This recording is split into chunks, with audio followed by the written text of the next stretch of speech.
Obviously, in any kind of mine, you can't be afraid of the dark because it's Oh no, yeah, they it's get pitch dark, dark yeah. in there. My dad was always a catfishing. They used to catfish back in the days. And that was back in the days when there was a lot more water What are you around. gonna do with that? He's like, I'm gonna take him home and eat him. I'm like, that's a gopher snack. I'm like, that's okay. I was Whatever. Like, maybe. Yeah, he got it home and he cooked it. He threw it on the grill and it was so tough. Figure out how I can share it aside from the videos and stuff, which I've enjoyed. And welcome to Two Side Outdoors. Hey guys, welcome to another episode. So on today's episode, I got a guy that I just recently met. That you're from Tucson, right? yes, sir. Yeah, so Mr. Clayton. So how's it going? It's going good, man. I'm pretty excited about this catfish tournament coming up this weekend. Yeah, see, I need to sign myself up one of these days for the Rod and Gun Club out here. I haven't even thought about it yet. I'm going up Friday, and I'm gonna get it there early whenever Hideaway Opens up, and I'm gonna sign up. Yes, sir. Cool. And I've been looking for catfish tournaments for a long time, and it's pretty crazy how the Joseph's channel popped up on Facebook, and I tried to got invited or whatever, and not a week after they posted the catfish tournament, I was like, I am there. That's awesome. No, yeah, I've that was my second tournament that I was in basically with him. I did his last year, and I got the smallest fish award. Oh, that's really good. I like how he does that, honestly. Well, so last year, it was kind of just like a night before thing. I had suggested it, and they threw it in. Oh, sweet. And then this time, I threw it out again, and someone else commented on it and was like, let's do it. Right, and I saw his recent post that he might do another one. I totally told him I would offer to help. I would pitch in for, like, his giveaways. I'm all about this, man. It brings the community together up there, and I'm happy to be a part of it from Tucson. No, yeah, it's awesome, especially what he does, and also just the supplies and tackle and stuff that he offers to everyone, which you can't really get at stores besides online. Right, the hog seekers he gave away were amazing, man. Oh yeah, those are some pretty good rods. I just got my first one, and I fished with it on the tournament, man. It's unlike any other medium heavy that I've fished with. It's really nice. We'll see. So I guess that's one thing that we could talk about. Gear setup. What do you get? What do you run? I do a Santee rig on one with the Whisker Seeker Fluke or whatever they call it. Oh, the little spook. And then Spook. That's what it is. Spook. Yes, sir. And then I do like a regular Carolina rig with my other pole. Okay. And then I do like a 10-aught, depending on where I'm fishing, honestly. Because there's some smaller lakes down here in Tucson. I'll throw a little 4-aught or whatever circle hook. Oh, nice. I'm a circle hook guy. Unless I'm fishing a bobber, then I'm going with a J. And then rod and reel setup. I heard you say I've got a hog seeker. I've got the hog seeker medium heavy fast action with the Okuma cold water on it with the line counter. Oh, nice. I've got two of those, and I've had great luck with them so far. They've done me very well. Cool. No, yeah, it's like for me, I've been looking for a different rod lately. Currently, I use just an ugly stick, honestly. Hey, you'll never go wrong. I will never bash on ugly stick. Since I was a youngster, Exactly. I've used the ugly sticks. Yeah, it's like same here. It's like since I was a kid, I've always known ugly sticks is pretty good rods, and now I'm using I've never had one break. Exactly. Now I'm using one that has a conventional caster on it, so it works pretty good. It's brought in that 6-pounder that I caught over the tournament. What'd you place in the tournament? It was like 20th, I think. Oh, no way, bro. I did pretty well for not fishing the waters up there and never being in the area. I found a random spot that I fished. I fished there all night. I caught 3, and I placed 12th. Yeah, that's not bad. No, I ended up moving around because, like, I was up there actually probably close by you. You were up there by Mitri, you know? Yes, sir. I was. I was right outside of Mitri, and it was probably a 2 foot section that I could cast in between the two leaves. That's how it is up there. If you're doing a lot of the shore fishing, right there where it has actually like the flow of it, where it kind of runs out more towards the Colorado. Yes, sir. That little area, I believe it's called like Betty's Kitchen, but it's also part of Mitri. So I want to say I was northeast of that. Yeah. Or sorry, southeast of that on the Colorado. Yeah, somewhere right in there. Yeah. Yeah. I don't know the area too well, and I didn't want to go over to the California side because I didn't want to buy another fishing license for the 2 days. But Well, so right there, there's spots that are Indian Reds that are close by right there. really, do you need a permit to fish on them though? Yeah, you need to actually get a permit from the Indian Reservation, and they're only open Monday through Friday, Gotcha. 8 to 5, I believe. And from what I'm understanding, if you're on a boat in the Colorado, they don't really mess with you on your Arizona, California license because it literally splits the river in some spots. Correct, yes. But yeah, I was up there for a bit right there on one of the canals right there behind Mitri to the east of it. Really? Yeah, you were right around the corner from me. Exactly. I was there, and then I wasn't getting anything, so I was like, I'll pack it up and move to a different spot. And I moved to a different spot, and that's when I hooked up to a pretty good-sized channel cat, and then he snapped my line. Oh, man, gotta love it, right? Yep. I was so pissed. And then, like, maybe less than 5 minutes after that, that's when I hooked up to that little 6-pound flathead. Yeah, I caught a 3-pounder whenever I was fishing for bluegill. So when you come in, like Mitri Lake, there's that little waterfall area in the very beginning of Mitri Lake, and then there's an outflow. Yes. Right there, I was just fishing for bluegill, and I got a 3-pound flathead. I was like, what happened? Of course, when you're least expecting it, right? Yep. Oh, yeah, right there. So they hit on a lot of the Go ahead. different little things, like the worms and stuff like that right there. Yeah, I was baby worm, nothing crazy, and I totally slayed bluegill right there too. No, yeah, they come in pretty heavy right there, and they're decent size too.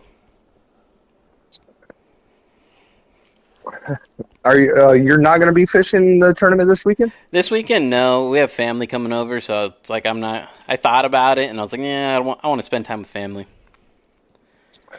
I got invited to go fish with Joseph and Jeremy on a boat this weekend. And say, yeah, Jeremy's a cool dude.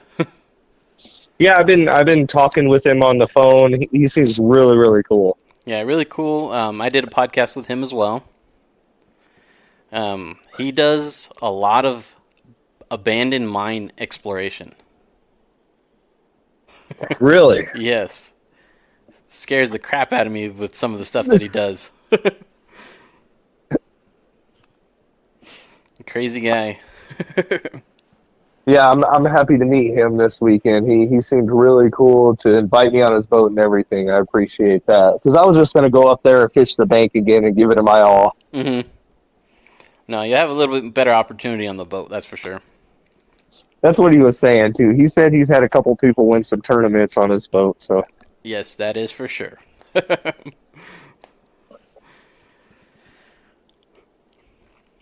So, you're starting up a YouTube channel. I seen like some of your older videos and stuff that looks like you did some like herping, reptile collecting kind of thing.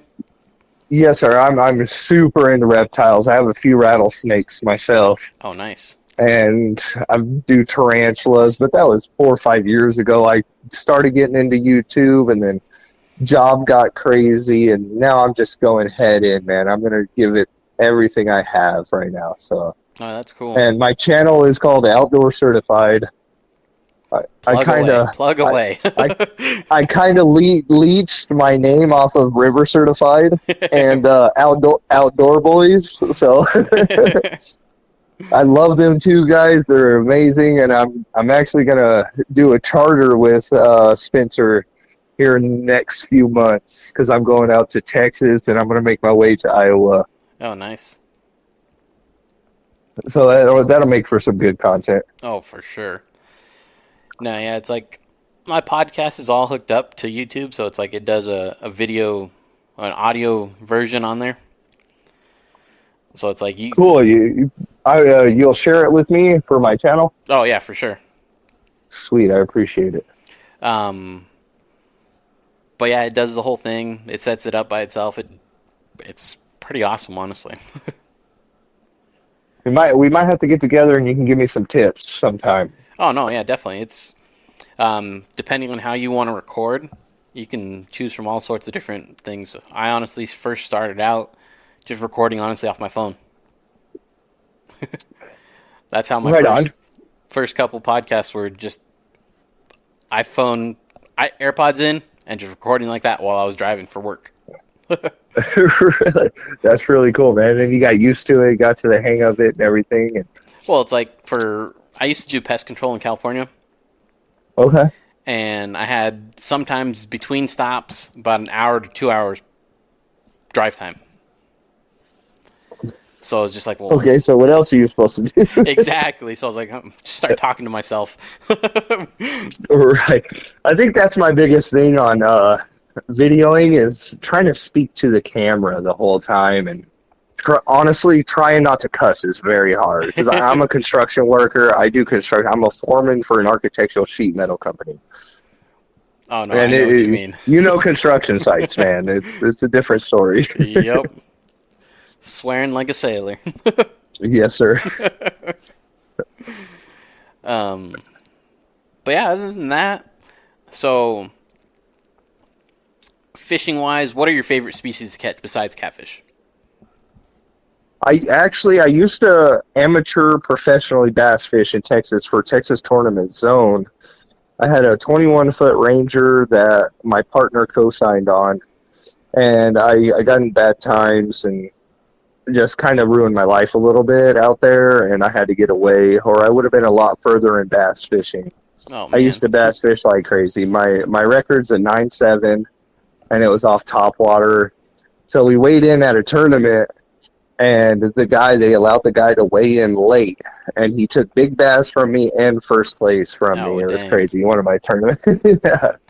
I was like, dang it. That sucks. It's like, really? Let him weigh in late? Right. And I'm like, there's rules to this, guys. Yeah. There's rules for a reason.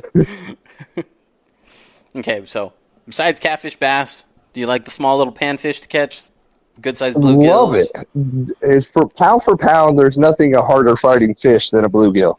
Oh, yeah. That's true. And if they made 5-10-pound bluegills, I would probably only fish for bluegill. Well, there's some little slabs that you can get out there that are like in the 3-pounder range. It's almost like state records usually.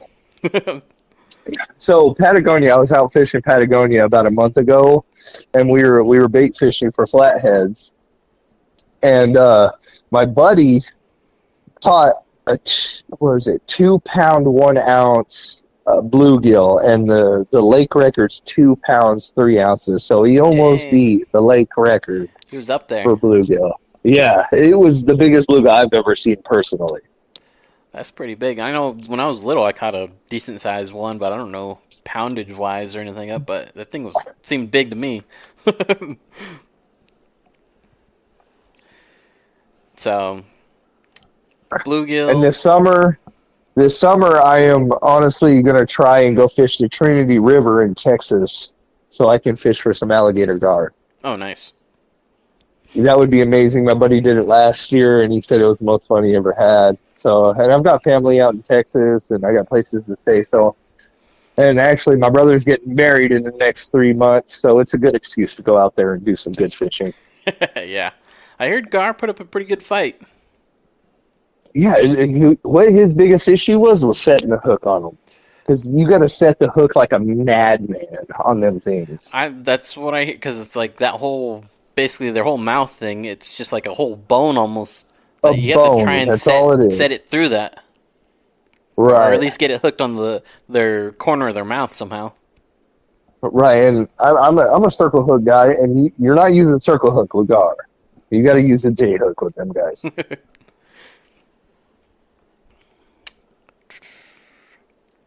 So, I guess this is one of those awkward pauses. I'm trying to think of what to talk about now. It's all right. It's a podcast. Well, what do you do for a living? So I currently work as a utility locator. I locate underground utilities. Yeah. Gotcha.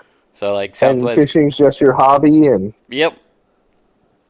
loved it since you were a youngster. Oh yeah, always. And it's like out here, it seems like I've done more fishing here in Yuma than I had done while I lived in California. Yeah, and there's some good fishing in California. The only thing though, it's like living here now, fishing spots are only like 5 to 10 minutes away. California, I had to drive at least like 30 minutes to an hour or more. Oh yeah, where I live, it's an hour and a half easily to the closest lake. Oh dang. And my drive to Yuma is like right at 3.5 hours. Yeah, that sounds about right. My work. But for fishing, I'll do anything. Yeah, my work office is actually out there in Tucson. So it's like Really, what's your company? ELM Utilities. Okay. Yeah, they're like a, what is it? They're in like 15, I think, different states, and basically they locate 3 utilities: so gas, electric, and communications. We got a couple of those guys on my site right now. Yep, just making sure no one hits stuff. Yeah, because we're on site working, they're digging. Yep. So, personal best flathead. What's the biggest one? 35. Damn. It was like 34.8. I'll say 34.8. And I caught it out of Patagonia. Oh, nice. I caught a 22-pound channel cat out of Patagonia, too. And this is back when I didn't used to catfish. It was back when I was a bass fisherman. And I didn't know there wasn't blues, really, in Arizona. So I was like, oh, it's a blue, throw it back. So don't even take it in to see if it's like record or nothing. Yeah.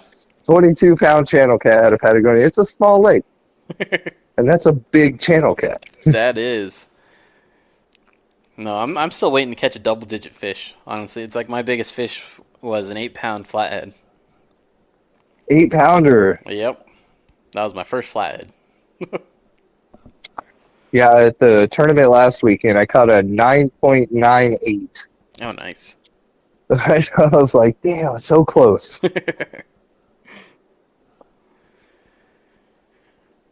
So, what's your, I guess, outlook on how you want to go with the whole YouTube channel?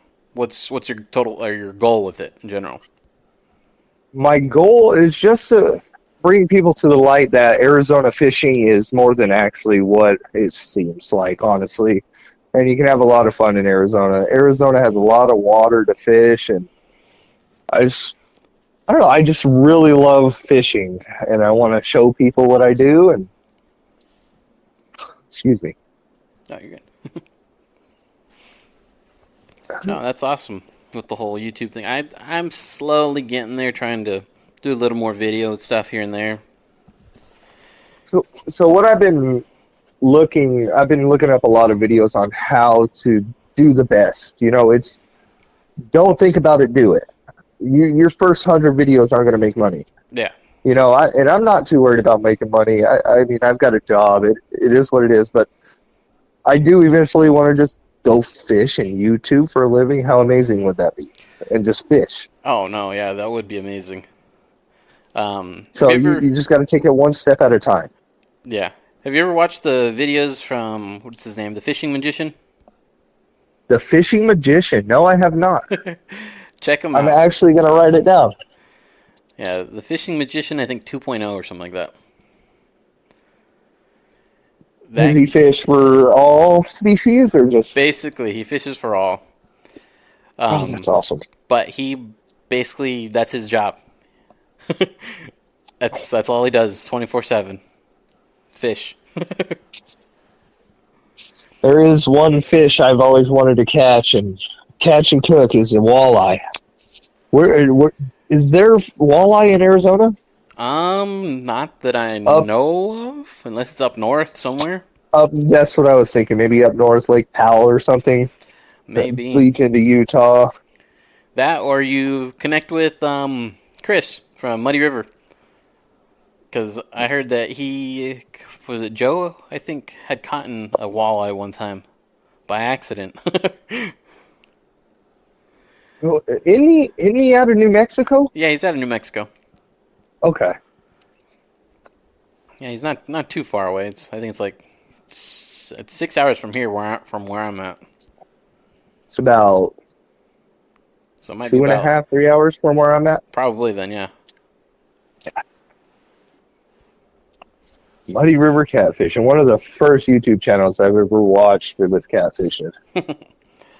Yeah, he's pretty cool. It was very interesting talking to him and just like the stuff that he had to talk about and just like explain of why he created the whole brand and guiding service and whatnot. Oh, he does guide now? Yeah, he does guiding Cool. services. Oh yeah, Okay. that's Joe had recently went on a trip with him. I don't know if you've seen sweet. his videos or not that with it. I haven't recently. I've not. The latest videos I've seen from him were like 4 years ago or something. Well, yeah, Did he just like stop YouTubing? No, he's been doing them pretty consistently. Okay. Yeah. Because he recorded the videos and stuff when Joe and his son went out. Yeah, I'll definitely check that out. But I don't think he does like videos every single trip. He only does them every once in a while. Right. And he catches some slabs. Oh yeah. I know. Can you believe that 54-pounder Joseph caught I know.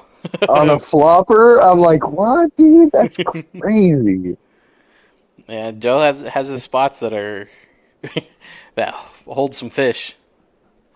Which is cool, man. That's I want to get to know. You know, my goal this summer is to travel all over Arizona and do some catfishing. In 2 weeks, I'm going to Bartlett. I'm going to go do some fishing in Bartlett because state record came out of Bartlett. Is it going to be open? Because I heard that there's been, or is that a different lake? Because of like a fire that's up there. Oh, is that fire at Bartlett? See, I've heard about the fire. I didn't know it was exactly at Bartlett. I don't remember if it was at Bartlett or what's another lake up there. Is it Roosevelt? Roosevelt's a little bit east of Bartlett. It's one of the two. Yeah, because Roosevelt flows into Apache, which flows into Canyon and Saguaro, or vice versa, like that. Yeah, I mean, Bartlett's a little west of Phoenix. And what is his name that caught the state record, the heaviest fish ever caught in Arizona? It was like 73 pounds or something like that. Flathead it was like out of Bartlett. 76. 76, you're right. Yep, 76 out of Bartlett. And I don't know. Shout out to TD's Fishing because he's a new YouTuber I've just recently started watching because that dude catches some insane fish and doesn't get enough views for what he does. Insane fish that dude catches. And there's a lot of tournaments up on Bartlett, too, that I want to get into. That's what I hear, yeah. I've always wanted to start my own catfish tournament. Until I heard about 928 Boys, I'm like, that's crazy. I didn't even know there was catfish tournaments in Arizona until them guys. As far as I know, the ones from the Yuma Valley Rod and Gun Club and then the 928, those are the only two that I know of. Besides, like, catfish noodling tournaments and stuff like that are more back east. And I am not doing that. I'm not sticking my hand in a hole underwater. Yeah, waiting for it to get bit, yeah. Yeah. What if you stick your hand in there and there's like a 60, 70-pound snapping turtle? I was about to say that. It's like that. Or what if there's like an alligator in there, too? Yeah, no, I'm good on all that. I'll just use my rod and reel. It's like, yeah, maybe do it just for the experience. But then I'm like, it seems kind of sketchy. Yeah.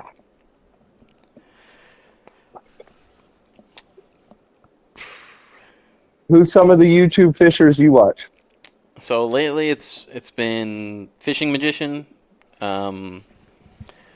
Chris for Muddy River, and then also there's another guy that he fishes out of Phoenix. I think his name's Jeffrey Lewis with Real Arizona Fishing or something like that, or Arizona Yeah, Real. I actually saw him come across mine. I watched a couple of his. He's pretty cool. It's a smaller channel, right? Yeah, Yeah. I like him. yeah, it's pretty cool. He has like interesting ways, the techniques of even a simple setup too that he uses too. Zebco, Right. I think the Zebco 888, I think. Spincast. The originals, bro. Yeah. And they work for him, so it's just like anything goes, really. You can have all this fancy gear and all this fancy stuff. It don't make you catch more fish. I promise you that. Yeah. You gotta have experience on the area and knowledge of the area. Honestly, you have to have a knowledge of how catfish work and their Yes. biology. Honestly, how the waters turn, like the thermocline. Yes. Thermocline, how it changes during summer and winter. What the moon phases do. There's a lot more to fishing that people don't understand. You know, I've realized that over the last few months of fishing that like the water temp and whatnot. Oh, excuse me. The water temp and whatnot. It's just like there's some days or weekends I'll go out and it's a cooler weekend. I'm like, okay, let's see if anything bites. It's dead. Nothing. Hotter weekend, go out, enjoy the mosquito bites and whatnot, but the fish are biting. Yeah, I don't know if you saw my last video, but man, I got destroyed by mosquitoes. Oh, I know. I was getting eaten alive too until the thermocell started kicking in. Yeah, I know.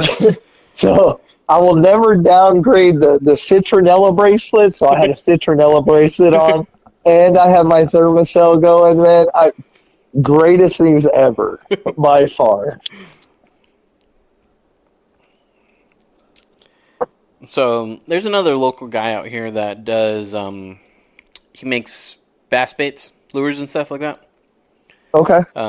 CNC baits. You might want to give him a look just to see if you're going to use any bass baits and stuff. I did a podcast with him as well. He gave me a free bag of his custom worm that he calls a ball drop worm. Okay. What is drop shot? Is it a Texas rig? I don't know how to describe it, but it is. So you use like I guess a weighted head for it, Yes, sir. and the tail floats on that worm. Really? So it's just on the bottom moving around? Mm-hmm. So Jig it a little bit. Oh, man, exactly. So it's like a heavy head with the tail that floats. That's awesome. That's really good. It keeps it off the bottom because, fish, their eyes are on their head. They don't look down to feed. Fish look up to feed, No, yeah.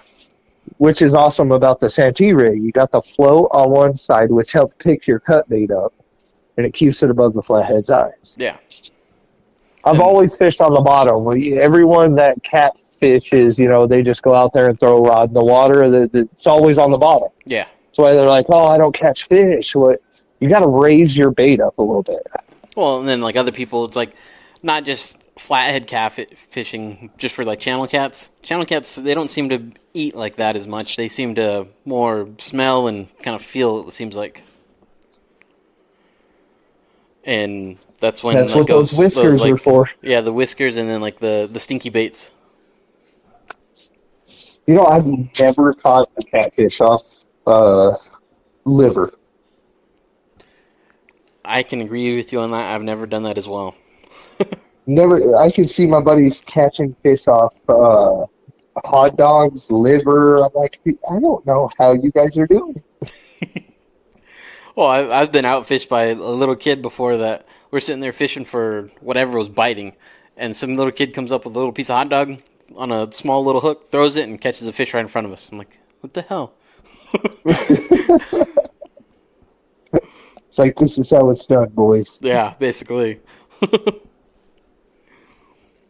I love it though. That's another reason why I catch and release as well, because that kid has the chance to catch that 30, or you know what I'm saying? Like, someone else has a chance to catch that big fish.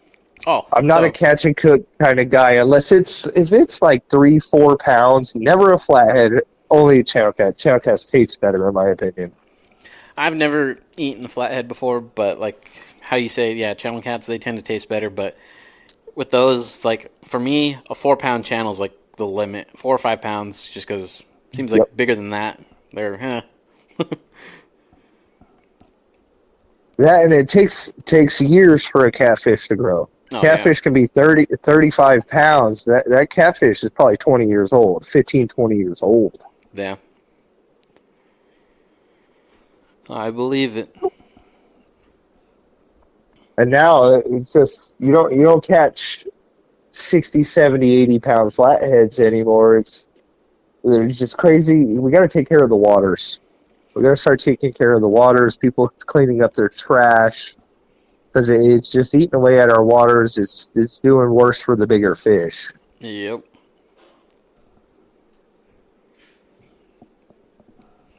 Catch and release. I preach on catch and release, especially if it's anything above 10 pounds in my eyes. If it's above 10 pounds, please release it. I agree with you on that for sure. Did you see that other post on the 928 thing of the cleanup that's going to happen? I did. If I was anywhere closer, I would be there. Yeah, it's something that I'm kind of excited about, at least see that place get cleaned up a bit. Because since I've lived out here, that place has been pretty trashed. And it's called Crap Creek. It's okay to cuss on here. Okay. I don't know. I'm trying to get better at it, too, for my YouTube videos. No, I have it labeled on my thing to where it's explicit content. Okay. So it's okay if you say a few words. So Shit Creek. Yep. Shit Creek. Yeah, I'm learning. I've learned a lot since the first time I was in Yuma. That was the first time I've ever been to Yuma, and it's really cool. Well, Shit Creek surprisingly produces flatheads too, right there. Really? So what does that lead off of? Is that led off the Colorado itself? Is it south of Yuma, east of Yuma? I don't know. It's actually exactly north of Yuma, or it's okay. North of like the city right there. But it's where the Colorado is going more south, and then the Gila River meets into it. Really? Mm-hmm. Because we got a river right up the road from me called the Gila River, too. It's honestly a continuation of that. Really? Yeah, it's something I want to learn, all the rivers and stuff, because I've always fished lakes my entire life. I've never fished rivers. I don't know much about current. Whenever Joseph was like, dude, you need like 8-ounce, 6-ounce weights, I was like, what? Yeah, some of the I usually fish with 1-2 ounce weights. Yeah. No, that's how I started out was with the 2.5 bank sinkers. Yep. And those were working good for me. But I noticed my bait right away would get carried right to the edge. And it's like, well, I didn't really want it right there. I wanted it out a little bit farther. So then I ended up going and getting, I think I bought some 4s from him, 6s and 8s. And the 8s work pretty well where wherever they get dropped, they're not moving. Right, especially with the size of the bait you're using. Mm-hmm. And that's another reason why people don't catch monster 70, 80-pound flatheads, because they're out there in the Colorado River. I know they're out there. 70, 80-pounders are out there, if not 100-pounders. Whoa. They're not using 5 to 10-pound baits. That 70, 80-pounders eating 5 to 10-pound baits. True. They're not eating half-pound bluegill, So there was this guy, I've watching YouTube videos and stuff. I don't remember the guy's name for his channel, but he threw out a 2-pound carp. 2-pound carp, and I think he caught either a 20 or 30-pounder. See, yeah, exactly. Their mouths are so massive. So the 10-pounder I caught at the tournament, he swallowed my hook to his belly. Oh. And I had a 10-aught on, and So I had my entire arm down his stomach because I don't want to hurt him. You know what I'm saying? Yeah, I want to yeah. get the hook out. I don't want to cut the line. And I ended up getting the hook out. But that just goes to show a 10-pounder can eat pound bluegill. Mm-hmm. Their mouths are so big and so wide. People underestimate what these fish can eat. Well, so like the one that I won the thing off last year, the little one, it was a 1 point, it was probably a 1 pound flathead. And That's adorable. it swallowed probably like a 2 or 3 ounce tilapia. Really? You can It was- catch tilapia up there? Yeah, well, there's lots of them out here in some of the little like ag ditches and stuff like that. Really? I eat tilapia. Well, so that same day of that tournament, the morning of, I went out to go catch bait, and I caught quite a few tilapia and bluegill, some carp, just from a cast net, a throw net. Right. And there was a spot where I threw it, and I brought up a 4.7 pound tilapia in the cast net. That is too cool, man. That sucker was I might have ate him. I might have ate him. Oh, They say it's a filleted up. man-made fish, Yeah. which I don't understand the logic behind it, how you make a fish, but I don't know that. But they say it's a man-made fish; it's not natural. But I filleted I that think fish it's up. delicious. Yeah. See, But yeah, then it's like this last weekend, me and my wife, we went out and we went to that same little ditch that I caught those fish. The ditch was dried up. They closed it up, so they didn't release water out of there anymore. crap. Yeah, I was just like, damn, I wanted to catch some more bait fish right here. But Yeah, I'll be up there Friday morning. I'm gonna leave here around 5 o'clock in the morning, and I'll be up there, and I'm gonna bait fish before, because they're leaving sometime Saturday morning. I'm gonna go help Jeremy load the boat oh, and nice. everything, but I'm gonna go out there and bait fish before, because I called off work and everything. It's just a 3.5 hour drive, and I'm gonna go up there and I'm gonna relax, so I don't have to wake up at 1 o'clock in the morning to get there by 7 a.m. You know what I'm saying? Makes sense. But I'm pretty excited about it. And how cool would it be to beat Joseph's record next to it? That would be something if you beat them all on the boat like that. Get on the big board, right? That's one thing that I need to still sign up for is his big board. You live there, bro.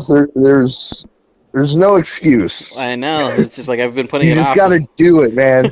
You miss 100% of the shots you don't take. Yeah. And I've learned that in the past year, because I drove to Florida to go do some fishing, and I was there for 3 months, and I got a little side job and everything. I was out there just in Florida. You can literally walk a half a mile, be in a different pond. Walk a quarter mile, be in a different pond. Walk an eighth of a mile, be in another pond. It's crazy out there. Some insane I fish caught out there, some though, crazy bass out there. Did some deep sea fishing. I caught my first shark. It's amazing out there. If there's one other place in the world I'd live, it'd be Florida. Just because of the fishing. Yeah, I believe it. Now, yeah, I've been out to Florida once, and that was for my wife and I, our honeymoon. We went out there and did the whole sightseeing and stuff, and it was nice, honestly. When I was there, we got hit by that Category 4 hurricane. Oh, shoot. It was some of the craziest stuff I've ever seen. Coming from Arizona, we don't have any natural disasters except for fire. That and monsoons every now and then. Those But are tolerable. You ever seen a palm tree bend sideways? It just blew my mind. It was 110-mile-an-hour wind. I was like, what? This is nuts. Because I was in Orlando. Oh, jeez. It was nuts because it hit Fort Myers at a Category 5 and died as soon as it hit. That's strong.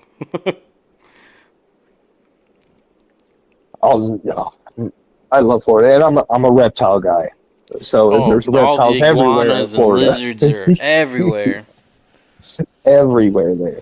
I'm surprised out here though that there's like I didn't really know what they were until recently, but the desert iguanas out here, Yeah, they're actually invasive species too. I've seen those everywhere walking around painting lines basically. And they get big. Yeah, some of them are pretty large that I've seen.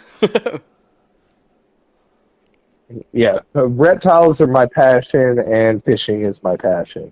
Anything outdoors, I love. We got to be more in touch with Earth, in my opinion. Yep. One other area, I know it's like we're kind of like bouncing around everything, but Blythe. Have you ever fished up there near Blythe? Blythe? No, I have not. like I know where you're Parker? talking about, though. Parker area? Parker. No, I have not. All my buddies tell me to go fish there too. See, I've gone up there a few times, but it's like I didn't really know what I was doing. I had the whole goldfish and whatnot, and was trying nothing. And then, like, there's other times that I've gone up there camping just with family using stink bait and caught some nice little channel cats and stuff. But it's like we were trying to target big catfish with the goldfish, man, nothing. Yeah, I got some goldfish and salties from Hideaway, and not a single one of my salty got bit. Not a single one of my goldfish got bit. Every fish I caught was off bluegill. That's, I think, their natural bait that they go for out here. Yep. And salty is just a glorified carp, right? Basically. Okay, because that was wondering. I was like, "What? It looks like a carp, but mixed between a goldfish a little bit." I'm like, "What are these things?" Well, carp basically are goldfish. They're just a tan color. Yeah. Koi, just Same thing. smaller koi. Yeah. Yeah. Because I know it's like some of the carp and stuff that I've caught just with the throw net, they look like goldfish. And it's just like they're palm sized and it looks like a goldfish, but just tan. Yeah, a guy just caught a lake record goldfish somewhere in the east country. It was 3 pounds, like 8-ounce goldfish. Jeez. It was a monster. I was like, "That's crazy."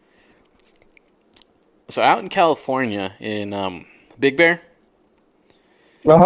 there's a guy that I follow on Facebook. His name's Andrew Mack. He does like a fishing report. Okay. He's always going up there to Big Bear to bowfish, and he bowfishes carp because they're invasive there in Big Bear Lake. Same with here. So they basically shoot as many as they can, take them out, throw them into a dumpster, and then that dumpster they use it as fertilizer afterwards. They get it all mulched up and then do stuff with it that way. That's really cool that they're reusing it, honestly. But I'm sorry, go ahead. He's shot a few goldfish though out of there like that. That's cool, man. That's really cool. I got a buddy that bowfishes. And yeah, carp, honestly, I've eaten carp, and if you prepare it the right way, it's not a bad fish to eat. Yeah, it's super bony, but if you boil the bones down from what the guy did, it tasted fine to me. Well, It's actually a delicacy in different countries. Yes, I've heard a lot of people will eat it. Some people just don't like the taste of it because of it having so many bones too. It's just like, just recently I seen a guy do carp ribs where he basically cuts each rib or they're carp fries is what he called them. He cuts each rib out basically and makes a little fry basically, and you just basically suck the meat right off the bone. Huh. That is cool. That's good to know.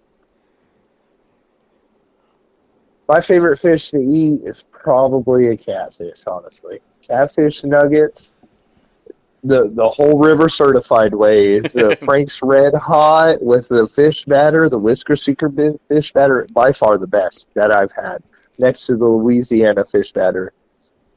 But it's so good. Catfish nuggets, nothing better. Yep, I agree.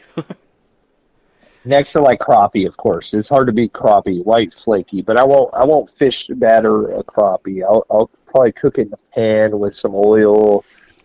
I've actually never caught a crappie before. I've seen them. They have them out here at Mitri.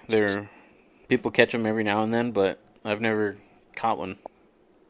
I actually held Lake Travis record in Texas for crappie. It was 19 inches and 6 pounds. Oh wow! Yeah, the biggest, baddest crappie. I released him, of course. Something that big, you don't just stray away from. You know, you release because it's got the good genes. Yeah. You got to get those good genes back in the lake. So there was. Go ahead. Oh, sorry. I was going to mention something earlier about out here, right there in the Laguna Dam area. I believe Fish and Game had caught in one of their nets was a 79-pound flathead one year. 79. Oh my gosh. So that beats that state record. But it wasn't rod and reel. Yeah, for rod and reel, but that was caught by Fish and Game, so it's just like, it don't count. And like, what's his name said at the pre-meeting?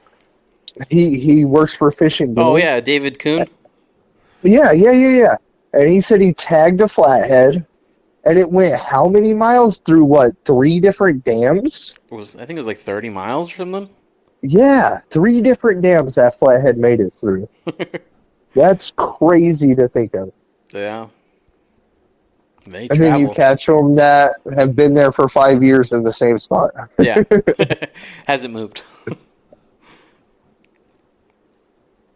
I guess it's like the different way that the fish spawn, or just, I guess if they get territorial, maybe kicks one out and he's like, okay, gotta find a new spot. Yep. And he just keeps getting kicking out, so he just keeps getting moved. Yeah. It's crazy, like some of the fish that you see people catch that are all battle scarred up from spawning. Yeah.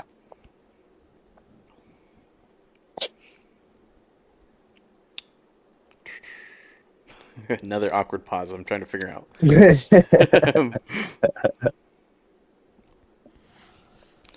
So what do you like fishing for other than catfish? Other than catfish, I like bluegill, anything that really bites. Trout, I really enjoy trout fishing, honestly. In the winter, that's what we fish for here in Arizona. We're trout fishermen in the winter. And that was one thing that I was used to in California, was fishing for trout. Out here, it's a little different, it seems like, just because the water still kind of stays a little too warm for them, out here in Yuma at least. Oh, yeah, here too. They got to stock them like crazy. They die off a lot. Yeah. But I do want to... Biggest trout you ever caught? Biggest trout was probably at 23 inches. It's a good trout, man. And that was off the Colorado near like Willow, I think it's Willow Beach area. Just south of the Hoover Dam. Really? Mm-hmm. Me and my nephews, we did a trip up there, a kayak camping trip. My nephews and my cousin, we got dropped in right there at the bottom of the Hoover Dam, and we paddled 6-7 miles, I think. Found a spot to camp. The next morning, fished a little bit, and that's where I caught the trout, and then paddled another 5 miles, and they picked us up. I love trout to eat. So that about a month ago when I was at Patagonia, right before it started getting super warm, me and my buddy limited out on trout the 3 days we were there, every day. Oh, nice. And as soon as the trout came out, I put it on the grill. The trout is up there with one of my favorite fish to eat. Oh, if you cook it right, the bones, they pull don't right out, basically. They pull right out. Yes, sir. Exactly. No, I've seen like the difference between some of the trouts too, where you'll catch some that have white meat, then you'll catch some that have pink meat. Yeah, absolutely. And I think that depends on colder water, I want to say. I heard it was that or whatever they're eating. That makes sense. It does make sense. Like I heard because they're not a bottom feeder. Yeah, they're not a bottom feeder. They're eating live baits. Mm-hmm. I don't know if it's like they're eating like little crustacean things, trying to tiny shrimps that might be freshwater shrimps, and that's what's causing them to be pink. Or Crawfish, Yeah. maybe crawfish. I guarantee they do have teeth. yeah. Well, I've been bit by a trout before. It's not fun.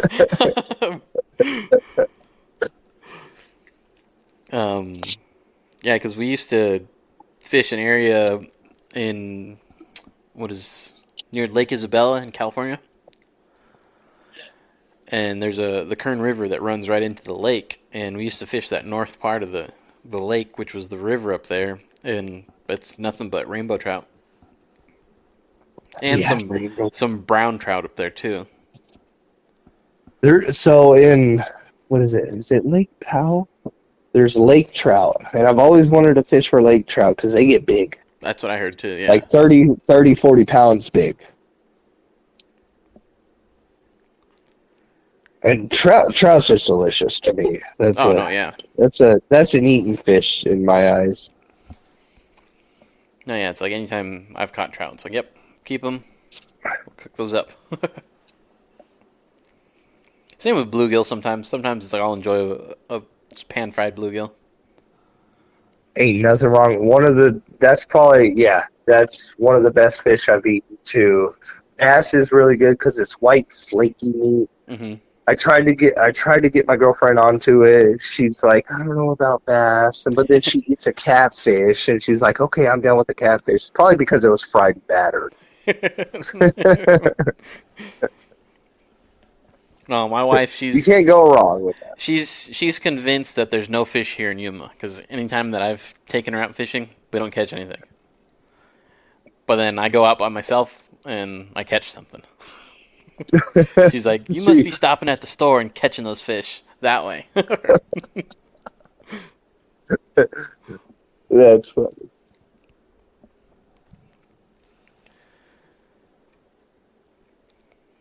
But yeah, just I guess trout. I want to go up towards like the Salt River or the Verde River.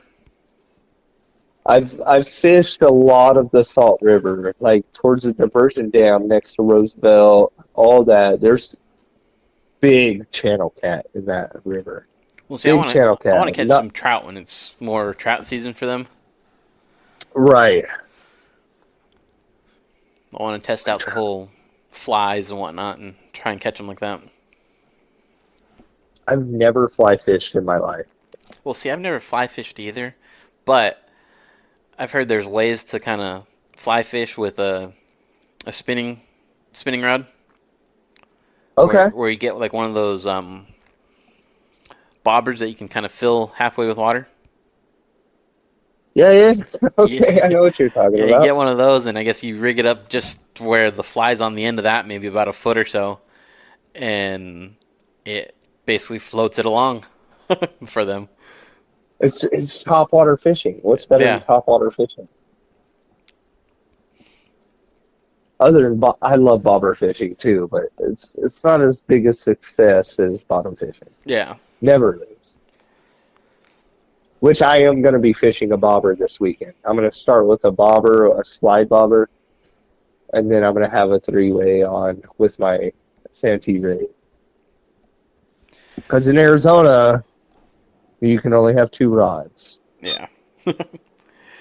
I see all these guys on YouTube out east, and I'm like, you guys can have 10, 12 rods. I'm like, no wonder you guys catch so many fish. Well, see, so that's odd because it's like I see there's a guy from Phoenix area that I follow on TikTok, and whenever I see him go out on his boat, he has like 4 or 5 rods on there. But it's like I don't know if he ever has other people with him or not, but they're all out.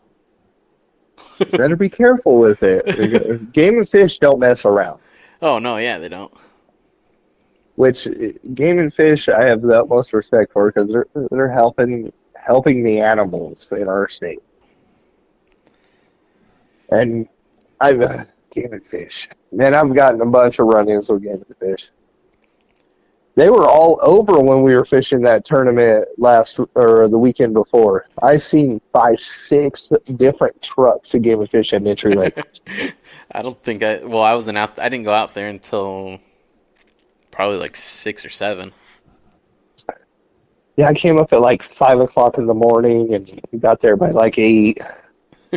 And just bluegill fish the whole time, really. I have so much fun bluegill fishing. Oh no, yeah. I could be okay all day just fishing for bluegill and be fine. So funny thing was that spot up there where I was at up there by Mitri. There was these two guys that had pulled up right next to me fishing this another little spot that was like less than 50 feet away from me. I went over there to go ask them a question because I had forgotten my phone charger. My phone was at like 14%. I was like, crap, how am I going to record a dang video if I catch a fish? Right. And I went over there and asked them if they had a charger I could use. And they're like, nope, we only have something for the new iPhone 15. So it wouldn't work. I was like, oh, man. Okay, well. And then I just ended up just sitting there just talking to them for a bit. And I guess they had came from San Luis and were fishing basically almost all day. This was their last spot here in Yuma. And they hadn't caught anything all day. I was like, man. Hey, do you guys want to try some live bait? And I gave them a small little bluegill. Probably within 20 minutes that they were there, he pulled up a small flathead. Of course, right. At least what's cool though is they got to catch a fish. Oh no, yeah, it's like I don't care if anyone outfishes me as long as somebody's having fun. It made my day that they caught for. something. It made my day that they caught something for how long they were working basically at trying to catch something, and then for that, it's like he pulled it up. He pulled out. It was like at least a 3-pound flathead, and I was like, dang, that's awesome. And man, them small ones have some pretty colors. Yeah. No, that one was like it was like a marbled yellow, basically. Yeah. 3-pounder I caught was like the Arizona tan, but dark and patches. I was like, oh, it's so pretty. I was going to eat him, but then I was like, dude, you're too pretty. I'm going to let you go. I think I seen that one on your video. That was a pretty good video though, that you got there.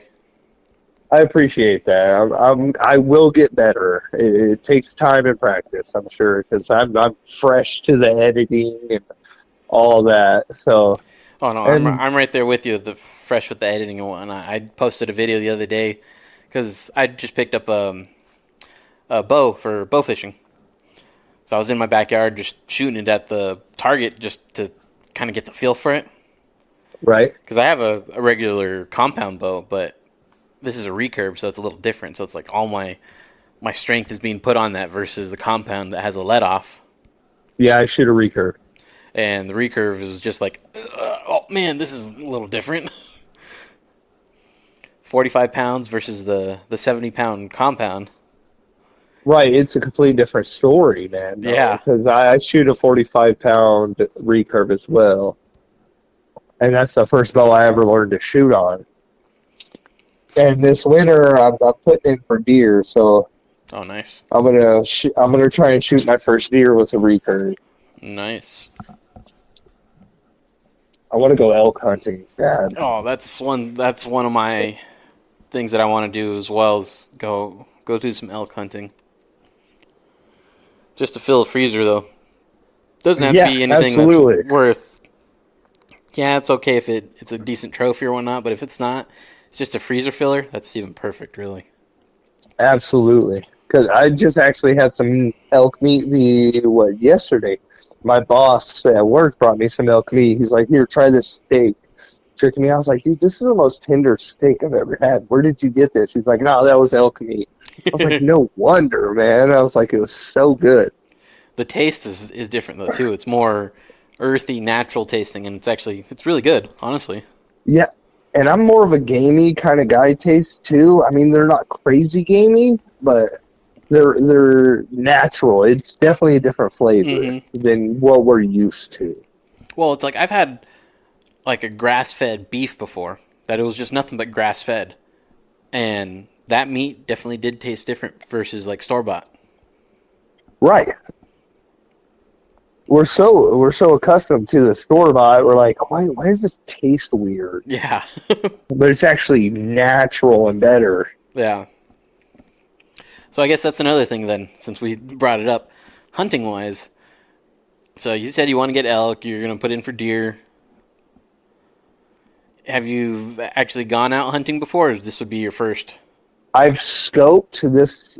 I've scoped with my buddy. I have a huge advocate hunter buddy. His name's Jeremiah Ramsey, and he knows everything about it. The guy you can throw a water bottle up in the air and he can stick it with his bow every time. That's awesome. And he's the one who taught me how to shoot a bow, and that's who he's gonna take me out and show me the ropes. So I want to get into that really well. I've been duck hunting, never got anything because I love duck. Duck is delicious. Not a lot of people like duck. Duck is delicious. I don't think I've ever had duck. Duck is real oily. That's why oily, it's like an oily, greasy meat. right? Which I like, and really gamey though too. But he has this like, I don't know, is the secret recipe is Worcestershire sauce. Oh yeah, the Worcestershire sauce, or whatever it is, or some people call it wash your sister sauce. Wash your sister sauce. You know? That and some vinegar and some what's that Chinese? God, what is that? What is that stuff called? Well, like MSG. No, it's the liquid, the Chinese that everybody puts on their Chinese food. Is it like a hot sauce, the sriracha? So not sriracha, but it's very vinegary. It's what is it called? Now I'm Like soy sauce. stumped. Soy sauce. That's what it's called. Soy sauce. And so he makes a mixture of all that with like garlic and everything and soaks it for like 48 hours. And it comes out so delicious in his duck breast. I was like, this is some of the best meat I've had. Like up there with fish with me because I love fish. Anything that comes from the water, oysters, anything like that, I love. What about dove? Dove, I've had dove. Dove is really delicious to me, but you need 10 of them to get you full, you know? Yeah. One ain't gonna cut it. Quail is above dove for me, and I'm always out during dove and quail season. I've done a lot of quail and dove hunting. Yeah, I'm excited for dove season this year. Last year I did the late season where there wasn't really much during the late season. Slowing down, yeah. Yeah. So this year I'm kind of a little more excited for it. And that's also why I chose the name of my YouTube channel, Outdoor Certified, is because I'm gonna be doing herping, I'm gonna be doing hiking, I'm gonna be doing hunting, fishing, and right now I'm focused on fishing because it's fishing season, you know? Like I said in my video, when the Palo Verdes bloom, it's fishing season. That sounds about right. And for the people who don't know, a Palo Verde is a tree with a green trunk. It's a green tree. Basically, the whole name comes out to green stick. Yeah. Exactly what it is. Yes, sir. But yeah, that night of the tournament, fish were biting like crazy. I was getting bites left and right. I was too, but also the mosquitoes were biting. Well, yeah, that. I was getting a lot of short bites though too. I was too. I know I was. They would kill my bluegill. Yeah, see, I had one where it was a short bite, and I felt him taking off with it, so I was okay, let me set this hook. Set the hook, brought my little fishy back up, and he had a big old long tear in him because of where he pulled on him. Yep, and the ones I actually did set the hook in, well, circle hooks, I just reel down. But I let them eat it. Just let them take it. I was like, no, because I was with my cousin. My cousin showed up out of nowhere. He's from Sierra Vista. And he's like, I'm coming up, bro. You said river fishing and catfishing, I'm coming. So he showed up, and that's how we were able to get to the Colorado because he brought his truck, and I'm in a car. So there's not really much places you can get to the Colorado where I was at with a car. Yeah. You got to have a four-wheel drive. That's my next thing, he showed too. up. Yeah, I know. That's my next thing, too. I'm going to trade my car for a Tundra. I want a Tundra so bad. Yeah, I have a small little Ford Ranger. It's like, either I do a whole rebuild on it and just rebuild the front end and put a four-wheel drive in, or I just get something different. It's the Ford fucking Ranger. Yeah, exactly. But yeah, I definitely want like either a small little Tacoma 4-wheel drive or a Tundra as well. Yeah, I've always wanted a Tacoma, but until the 2023 Tundras came out with not the crazy front end on them, and they're all four-wheel, they're good looking. Yeah. And I could pull a boat with it. A True. little easier than a Tacoma. True that. Because they're V8s. And I've been looking in flat-bottom John boats, 14-footers, nothing too crazy, just something I can get out on the river with, man. Yeah. You know? That's like me. It's like I have a little 12-foot kayak. And that, honestly, I haven't taken it out since I've lived out here in Yuma. You ought to do it, bro. You ought to do it because who won the tournament? It was 61 pounds or something like that with 3 fish. I'm like, dude, that's crazy. But he was on a boat. Yeah. Well, see, that's the other thing, too. It's just like, well, I'm on a gosh dang kayak. I don't know if I want to go on the river with the kayak or if I'm going to do just the backwaters. That's true. I didn't think about current again either. I'm so used to lake fishing, man. I'm like, the whole river fishing is a new demon to me. And that's like the other thing. It's like, well, should I just get a small boat then? Maybe like a little 10-foot John or something? Right. That could fit in the back of my a little truck. trolling motor. And it's like, you yeah, know? that could fit in the back of my truck just like that.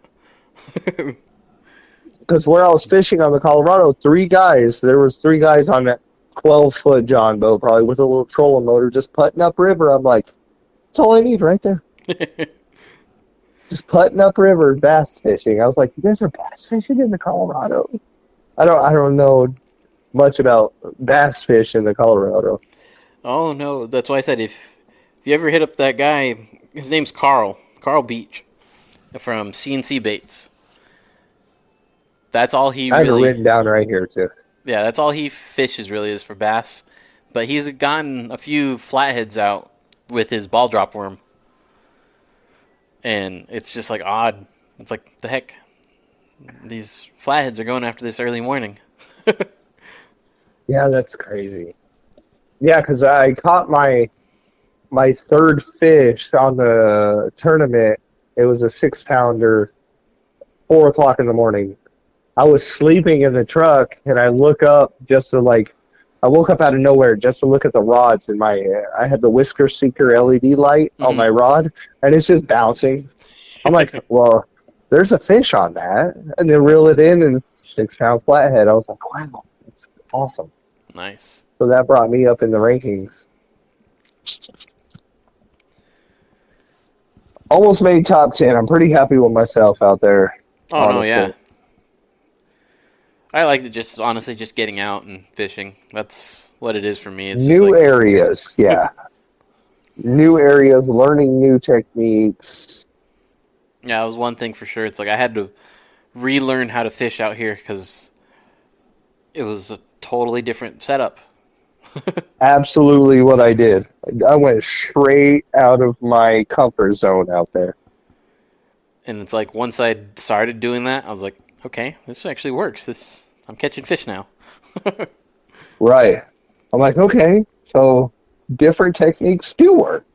It's like Don't it's stick not, with the same thing. yeah, it's not the same thing everywhere.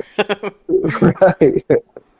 But it's like a lot of that info though I had gotten was from Joseph when I had first did a podcast with him, and then I think I did a second one with him and another gentleman that lives out here. That they're just listing ways left and right of techniques that they used. This guy named Brandon, he used to fillet a bluegill like a tortilla, basically. Fillet it up and use it like that where it would flap. And he caught fish like that. Flappers. Yep, a flapper. That's what Joseph taught me that one.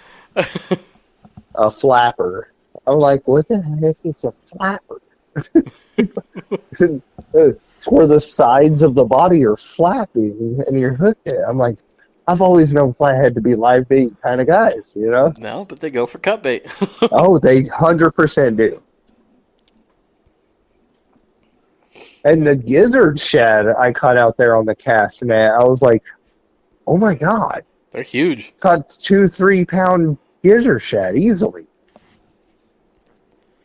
No, yeah, I'm surprised with the shad sizes out here too, though. They're large. That was my first time ever throwing a cast net. I was like, and a random guy, I was like, are you fishing the 928 tournament this evening?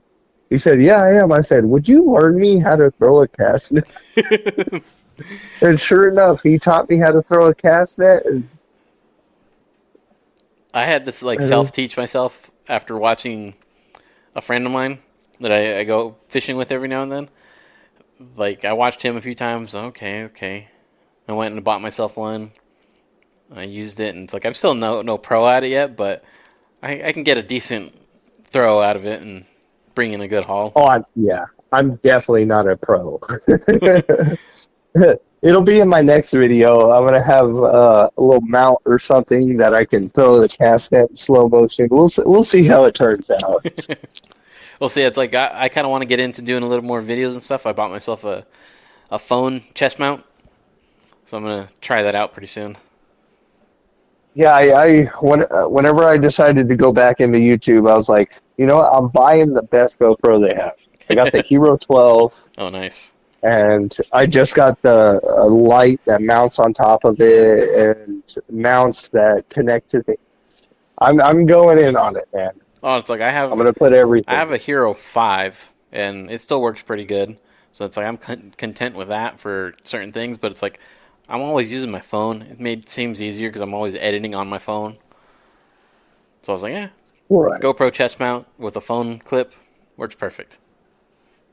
Yeah, I got a mount for a tripod for my phone, so I'm gonna have different angles on the nice. next one. So I'm gonna have my phone mounted on the tripod, and then I'm gonna have my chest mount. So I'm gonna switch back and forth. I'm getting better on editing. I'm working on it. You know, you can only get better. Oh yeah. What is it that you use to edit with, or are you using just like the? It's called CapCut. Oh, you're using CapCut? Okay, that works. I use that I too. am using CapCut. I use that too. I did a lot of YouTube research on how to YouTube, you know. And the best for beginners is CapCut, and you can do a lot of things with CapCut. I subscribed to the Pro and bought the Pro CapCut, and you can do a lot of things with it. I'm learning, but what I haven't learned is how to cut sections out of the middle of the video. To where, like, okay, it's stagnant right there in the middle of the video, so how do I cut that out? I still haven't figured that out. I'm trying to think of if it lets you or not on there. So I've done it before, but I think I usually do it on my phone itself. What do you use on your phone? You use CapCut on your phone? Yeah. I didn't know you can do that. Yeah, I use my laptop. I use CapCut on my phone, but like because you have to upload it differently. So I guess, yeah, because videos that I take on my phone with the iPhone, I trim sections out that I don't need. Yeah, see, I gotta learn how to do that because there's spots in the video that I'm like, I could have just cut that out. Yeah, it's just like because I took like yeah. 3-4 hours of video and I dropped it down to 40 minutes. But also, a bunch of research I've been doing on fishing videos on YouTube is the longer the video, the more that people watch, which is crazy. I choose longer videos in YouTube that are fishing because I want to see the whole spill myself. You know what I'm saying? And I'm the consumer, so I might as well look in the consumer's eyes. Yeah. No, I do the same thing. It's like sometimes I think about with some of these podcasts too. It's like, I see more people, they only listen to like the short ones. And it's like the 15 to 20 minute ones. And it's like, oh, I could throw a few of those in there every now and then. And then I just do like some of these long ones that are like an hour long. That's like us. I look for the 2-3 hour YouTube videos. Or, sorry, podcasts. And it's because journeys, like me driving to Yuma, for instance. I would Mhm. listen to a 2 hour Joe Rogan podcast, Yeah, for exactly. instance. No, it's like some of them that I've done. I've done like a 3-hour podcast before, and I had to split it into 2 different ones. Yeah, I'm more into longer podcasts. And see, okay, here's something I don't know if people agree with, but YouTube Shorts, I don't like them. They do kind of suck. I don't like YouTube Shorts. YouTube is for longer videos, 15 to hour videos. That's what YouTube was originally based on, something you can watch instead of a TV show. If you want to watch a short, in my opinion, you should go to TikTok. Yeah. Well, it's like how it was That's before just in when my eyes. Vine was still out. Before that got I canceled. remember Vine. Yep. And don't get me wrong, I think I'm going to start doing TikToks. My buddies and everything, they're like, you should start making TikToks on how you tie your line, et cetera, like that, to get my name out. See, I do a lot of things like that on TikTok as well. Well, when I release an episode, I'll post the thing. What's your TikTok? It's the same thing. I'll subscribe. Yeah, 2 Side Oh, Outdoors. it's the same thing? Yeah, Okay. same thing. Same with Instagram. Same with mine. My Instagram's the same too. But it has a lot of my animals on Instagram. This is before I got where I am now Mhm. to outdoor certified. I used to be Tegu King because I used to breed tegus. I breed rattlesnakes. I breed spiders. I'm an animal guy, you know. Mhm. Well, it's like same here. It's like I have a bearded dragon. You have a what? A bearded dragon? Oh, do you? Yep. Right on. My best friend of 22 years owns a reptile shop here in Tucson. It's called Cold Blooded Exotics. That's cool.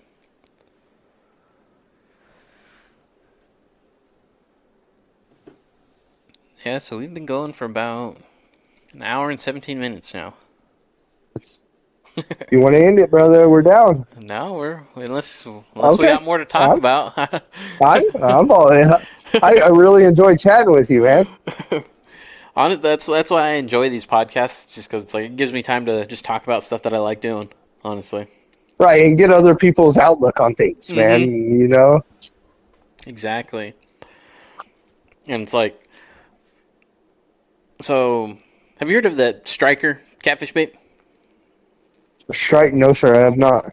So it's called a punch bait, where you dip a treble hook in it and you pull it out, and it's basically covered with all like the fibrous stuff that's in it, and like It's not. It doesn't come in a bucket, does it? it does.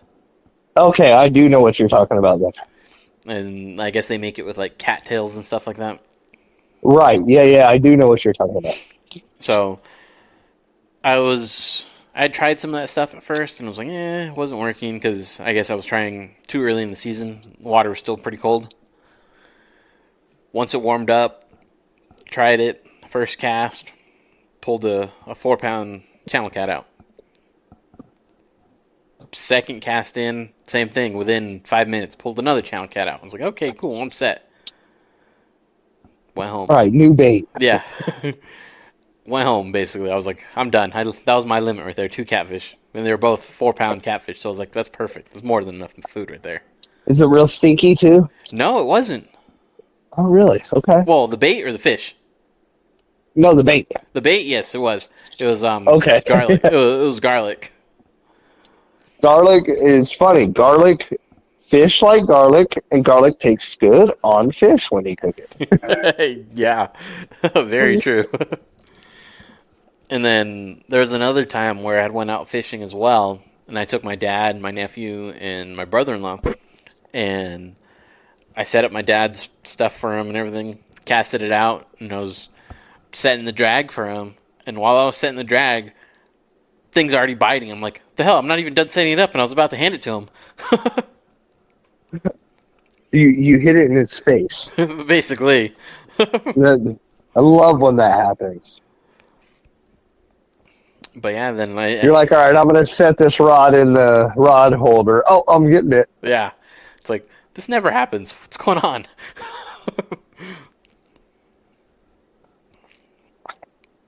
But yeah, it's awesome when it's like you fish like that where you throw it in. And it's like as soon as you throw it in, like you said, it hits them in the face and it's like, oh, food. Yeah, there's a little urban lake here in Tucson called Silverbill. I've heard of And that. I swear, yeah, it's a awesome lake. It's beautiful. It's cool. It's usually packed. Don't get me wrong, but I've never been to that little lake. We call it a lake in Arizona. It's a pond. But I've never been there and not caught a channel cat. Or in the winter, they stock it with trout. hmm Well, it's like out here we have a lake that's more of a pond, I guess, or some people call it a puddle, but it's called Fortuna Lake. It's Fortuna Lake, and some people call it Fortuna Pond or Fortuna Puddle. But there's a lot of bass there that people tend to catch. I've caught a channel cat out of there and a trout out of there before. That's cool. I've got a little puddle like that here, and we catch bullhead out of it. Oh, nice. Yeah, bullhead. I'm like, dude, that was like a pound bullhead you pulled out of this cow pond, pretty much. I remember when I was a kid, we were fishing a lake there in California called Lake Paris, Yeah, I've actually heard of Lake Paris. and we were fishing on one side that was nothing but rock. We were right there next to the water's edge. I was like, me as a kid, sitting there playing in the rocks and stuff. I pulled out enough rocks to where I could see water, basically. I was okay. Let me drop my hook in here, just to see what's in here, if there's anything in here. Dang, probably 8-inch bullhead catfish out of there. Oh man! I was like, in the rocks right here? What the heck? If only we could use them as bait here. I know. That'd be nice. Because I was like, hey Joseph, on the Colorado, can we use bullhead as bait? Because I was out fishing that pond the weekend before the tournament, and we were just reeling in bullhead left and right. And I'm like, bro, can we use bullhead? He's like, no, it's illegal here. Because I don't know straight until I researched and someone helped me out with the county. Different counties have different rules. Oh yeah, I think I sent you something too, though. Oh, was that you that sent me Yeah, all that? yeah, I sent you like a little screenshot things of. Yeah, you're right. Yeah, that was you. And then I screenshotted that. So now I know. Because what is it? There's a lake I fish here that you're not allowed to use bluegill. Or not bluegill, goldfish. Yeah, you can't use goldfish in some areas. Yeah. Right. And I'm like, oh, you can use goldfish up there. I might as well give it a whirl. No, yeah, it's like for me, growing up, it's like I think I had mentioned earlier how we would used to go to like Blythe and stuff fishing, and there we would stop at a bait shop that's out there and buy some goldfish and fish those there. But it's like my dad would always say, "Oh yeah, we'll catch something off those goldfish." I don't think we ever did. We ended up bringing those goldfish home and just having them as pets later on.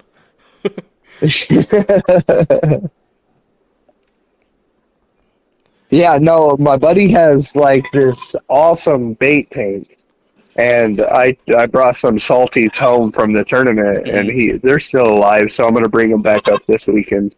Oh, nice. I still keep them, give them a whirl. Was that a goat? But that from I what heard?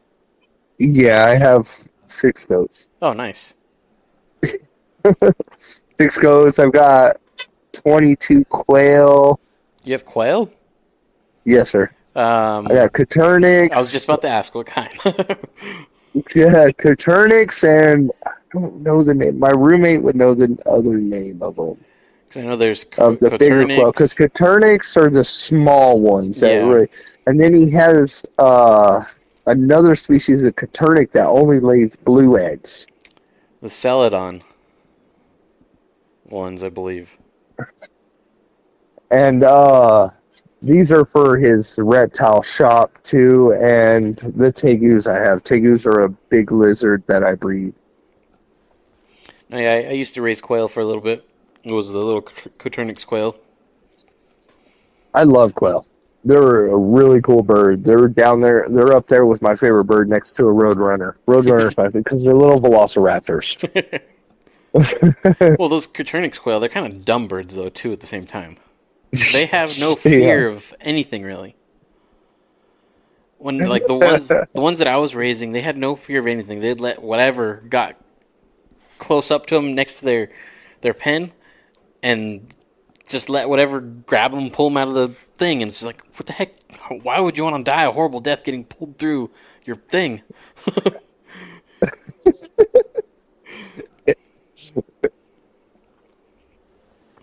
But yeah, they're cool birds.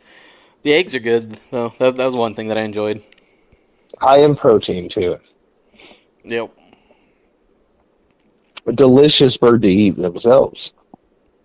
I don't think I've ever ate any of mine. Not the Coturnix, like the ones that run. Well, I've heard both. What are the names? Well, it's like the bobwhite. Yeah, that's what they're called. Yeah. Oh, bobwhite quail. Yes. Loud little suckers, too. Delicious, too. Delicious. They're above dove for me. That's like, I don't think I've ever tried quail yet. Quail's really good. You need like 10, 20 of them to get full of them. And the dove, I've had dove before. I've made dove jalapeno poppers. Those came out delicious. Oh, I'm going to try that now. I never thought of that. Well, man. bacon, I will bacon try that wrapped now. dove jalapeno poppers. I am doing that. And so far, that's the only way I honestly will eat them, because dove has a very interesting taste to it, though, too, just by itself. They do. They have a higher gamey taste. I didn't really taste gamey. It was more like tinny, like metal, like almost like blood taste. I didn't taste metal in mine. Maybe it's just a seasoning. Maybe.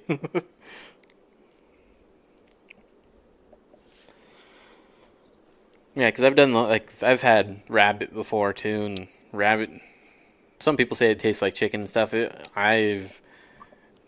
honestly kind of does. It does. It's not as tender. Yeah. It's very, very tough. I've had rattlesnake before. Rattlesnake was really good. I've had it as well. I didn't enjoy it. I liked it myself, it was but very I can't fishy to bring me. myself to kill it. I can't bring myself to kill a rattlesnake. Because I breed rattlesnakes. yeah. I love rattlesnakes. I actually have a rattlesnake that I put around my neck and hold and kiss. Oh, wow. Yeah. His name's Steve. I named him after Steve Irwin, That's my awesome. idol. Yeah. That's awesome. And it's funny you say that, because, like, as a kid growing up, that was, like, my thing. I was like, I'm going to be like Steve Irwin. That was me, man. When he died, I cried. Yep.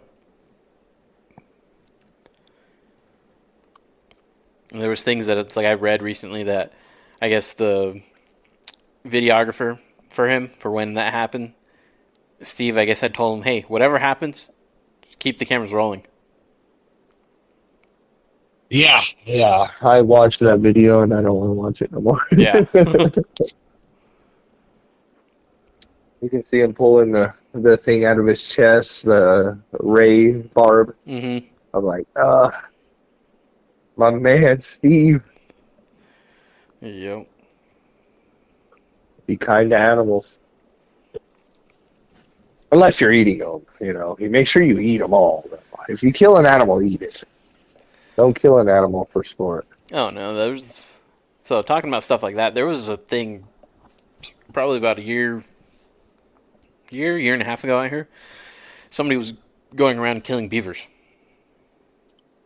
And just Really? And just leaving them there.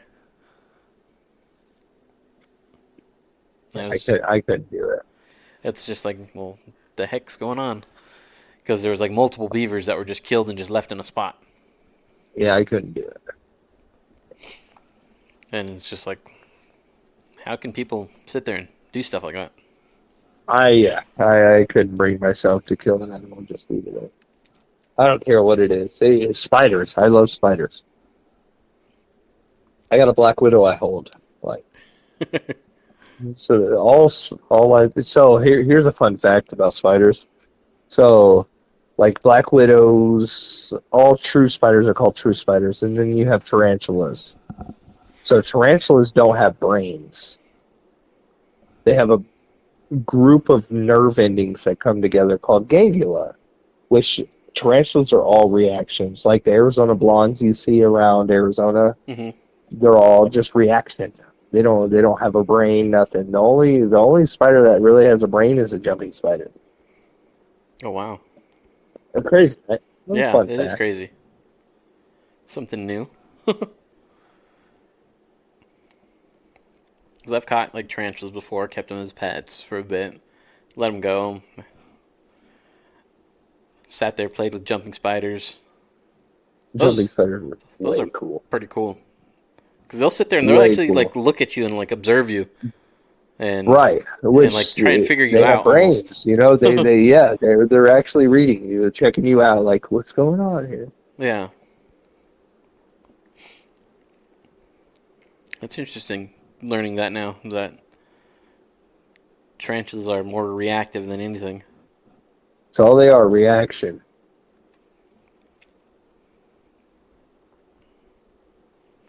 Yeah, because I've had a scorpion as a pet before, and that was totally different. Even though it is part of like the arachnid family. Yep.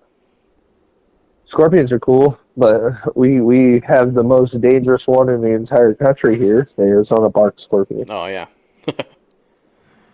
They don't mess around. I've had emperor scorpion as a pet. Yeah, those are cool. They get really big. And then, so I used to work in pest control. So I used to kill all sorts of spiders and bugs and stuff.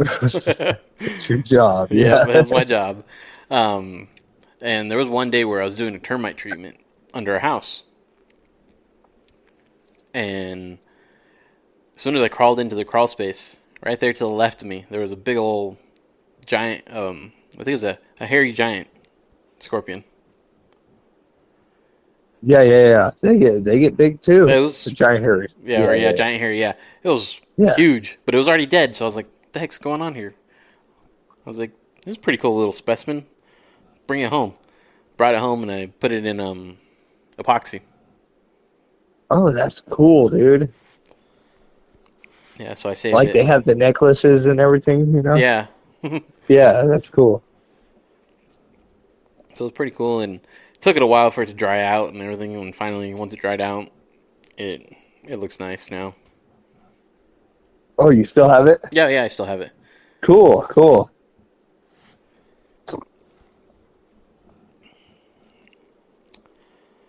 Well, I don't know. I think we've kind of hit the end already now. All right, brother. It's wonderful talking to you, man. I really appreciate the invite. No, yeah, I enjoyed this. This was definitely a learning experience for sure, because there's a few things that For I've both learned. of us. So, with closing out now, you got any plugs and stuff that you want to plug away at? Yeah, look me up on Outdoor Certified.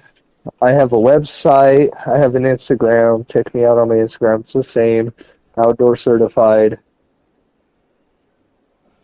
All the likes, comments, everything helps. It does help with the algorithm and everything.